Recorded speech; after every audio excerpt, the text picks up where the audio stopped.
Kwanza naomba ni declare interest, na mimi ni mchimbaji mdogo japokuwa sijawahi kunufaika kutokana na mfumo mbovu wa serikali.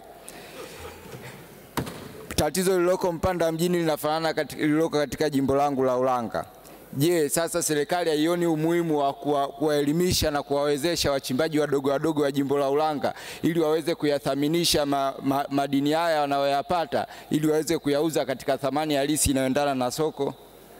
Mheshimiwa Spika, kwa niaba ya Waziri wa Nishati na Madini, napenda kujibu swali moja la nyongeza la Mheshimiwa Mlingwa, mbunge wa Ulanga, kama ifuatavyo. Tunaona umuhimu, hilo la kwanza.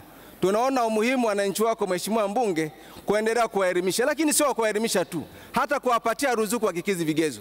Na Mheshimiwa Naibu Spika, nipende tu kusema jimbo la Ulanga, maeneo ya Mvomero, maeneo ya Iringa, maeneo ya Singida, yote kwa pamoja tunaendelea kuwatafiti tuwatengee wananchi. Kwa hiyo pamoja na kutoa elimu, tunawasimisha wabunge, tuhamasishe waheshimiwa wananchi washirikiane na waheshimiwa wabunge ili kunufaika na rasilimali hii. Lakini mwezi wa kwanza mwaka huu, Mheshimiwa Waziri wa Nishati na Madini amekaa sana na wachimbaji wadogo, wawakilishi wao wa Katavi, wa Singida, pamoja na kwa Mheshimiwa Uranga. Kwa Mheshimiwa Mlingwa, na kuhakikishia tutaendelea kusaidiana na wananchi wako kuwaelimisha waweze kunufaika na mapesa haya.